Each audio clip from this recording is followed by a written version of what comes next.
What if the person you lost sleep over, the one you changed your plans for, was never truly choosing you, but was simply following deep human instincts shaped over thousands of years?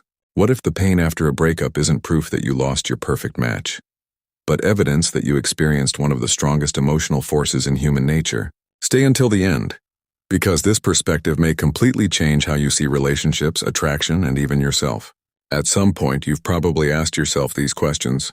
Why does it hurt so much? Why can't I stop thinking about someone who's no longer in my life? Why do I still miss them, even after everything that happened? People often say that time heals everything, or that you should simply move on. But those words rarely explain what truly happens inside the mind when love begins, or why the pain feels so intense when it ends. A different explanation comes from the philosopher Arthur Schopenhauer. Nearly 2 centuries ago, he suggested that love is not only a romantic feeling, but also a powerful force that pushes people toward connection. However, this is a philosophical interpretation, not a universal truth. Every person is unique, and no single idea can fully explain all human relationships. Schopenhauer believed that attraction can sometimes make us idealize another person. We may overlook flaws, imagine a perfect future, or believe we've found someone completely irreplaceable.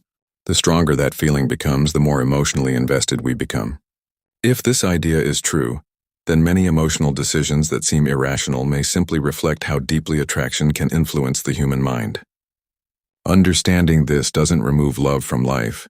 It simply helps us see it with greater awareness. According to this perspective, human attraction developed in a very different world from the one we live in today.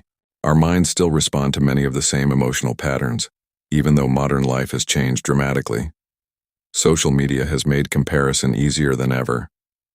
People often compare their lives, relationships, and success with carefully selected highlights from others. This can create unrealistic expectations and stronger emotional pressure. At the same time, intense attention at the beginning of a relationship can sometimes feel overwhelming. While it may come from genuine excitement, it can also create unrealistic expectations if the connection develops too quickly. When that early intensity fades, people may mistakenly believe they did something wrong even when they didn't. The key lesson is simple. Attraction is powerful, but understanding how emotions work helps you make wiser and more balanced decisions. One of the biggest mistakes people make is turning a relationship into the center of their entire life. When your happiness depends completely on another person's attention, every delay, every misunderstanding, and every change feels much bigger than it really is. Schopenhauer suggested that true freedom comes from understanding your emotions rather than being controlled by them. Love should add value to your life, not become the only thing holding it together.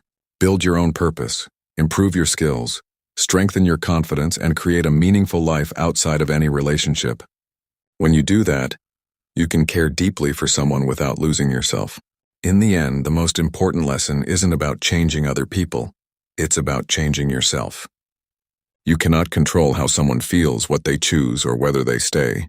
But you can control your mindset, your actions, and the life you build. A meaningful life should never depend on one relationship alone.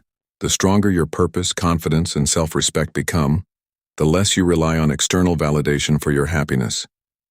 Love is most rewarding when it comes from freedom, not fear. Care for others without losing your identity. Appreciate relationships without making them the foundation of your entire life. When you understand your emotions instead of being controlled by them, you become calmer, wiser, and more resilient. That's where real strength begins, not in controlling others, but in mastering yourself. Real emotional strength isn't about avoiding love. It's about staying grounded, thinking clearly, and choosing relationships that support mutual respect, trust, and personal growth.